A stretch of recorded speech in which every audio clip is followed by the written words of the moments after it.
Are recessions different these days? That's the question. Right now, currently in the US, we've got signals that the economy is slowing down if you're looking at GDP growth. Also, interest rates are increasing, and this is usually a leading indicator that we are going into some sort of recession. But here's the irony. Unemployment is super low. In fact, if anything, there's a labor shortage. Everywhere you look, there's help wanted. And businesses are crying they can't find enough workers. How can we be going into a recession if there's not enough workers to fill the jobs? Well, back in the 1930s when we had the Great Depression, and traditionally we think of recessions as something connected to high unemployment.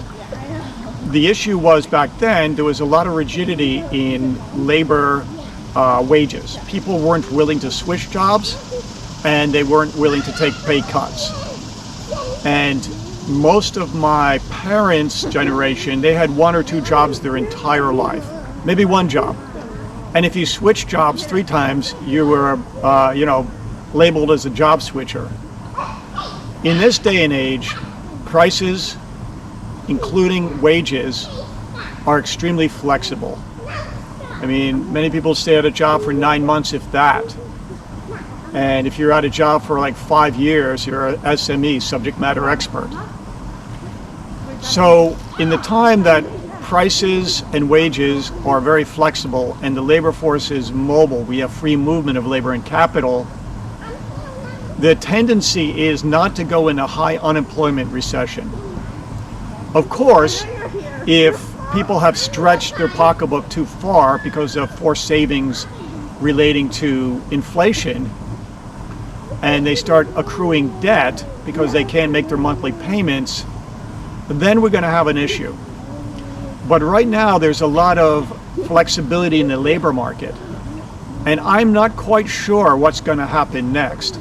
What I think will happen next is the slowdown will continue in terms of growth generally, and this is caused by the last couple of years we had this, let's say, health crisis, and now we have events in Europe and political instability in Asia that is disrupting the free flow of trade and the supply chain. And these will have contagion effects throughout the world, but it will ultimately impact producer expectations, entrepreneurial confidence, and eventually GDP will continue to grow as interest rates rise because the price of capital, the cost of capital, the marginal cost of capital will increase. And unless the marginal productivity of capital, the profit rate, is increasing, then we're going to have a slowdown. But this still doesn't mean that we're going to have an all-out recession. Because when wages are flexible and inflation is hot, this is something similar or analogous to NGDP targeting, where nominal wages are, let's say, constant, but real wages are declining because of inflation.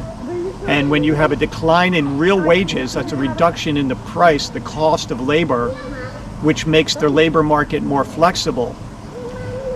This is a school of thought. This is all based on the history of economics, starting from John Maynard Keynes, Hayek, and there's a new school which targets nominal GDP growth and focuses on bringing real wages down by inflating the currency.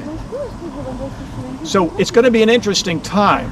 I'm not going to worry about it. I have a PhD to work on, and it's grinding slowly away.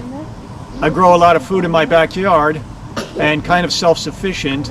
I think a lot of economists are thinking in terms of the old school, 2008 traditional job framework, but most people don't want to deal with working in a desk for, 50 years or having one job and having a traditional job. They're finding ways under the table and outside the economy to get paid, enjoy a good lifestyle, enjoy vacation, enjoy time with their family, and doing more with less.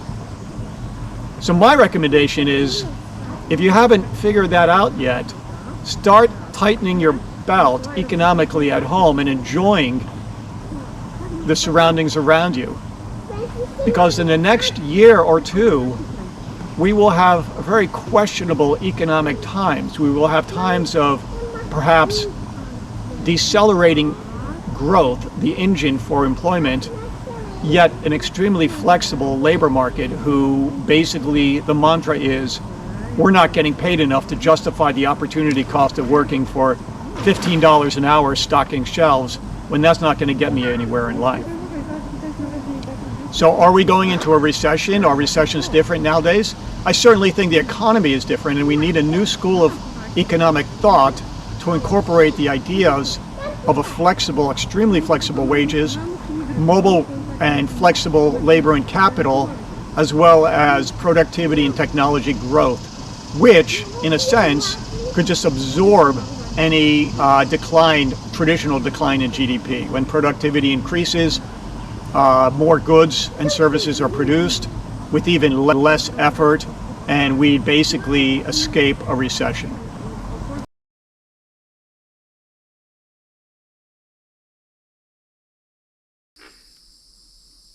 So again, economists love to predict recessions because that's what they do, or at least that's what they think they do. But the reality is, Thomas Malthus predicted, various crises from population growth that never manifests itself because the human brain is always innovative, seeking and flexible and seeking ways around crises.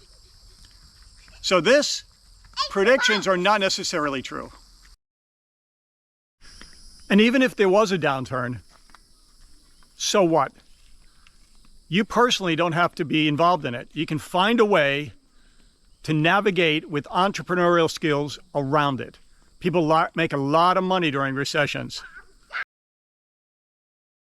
A key idea here is when interest rates increase, that's the marginal cost of capital.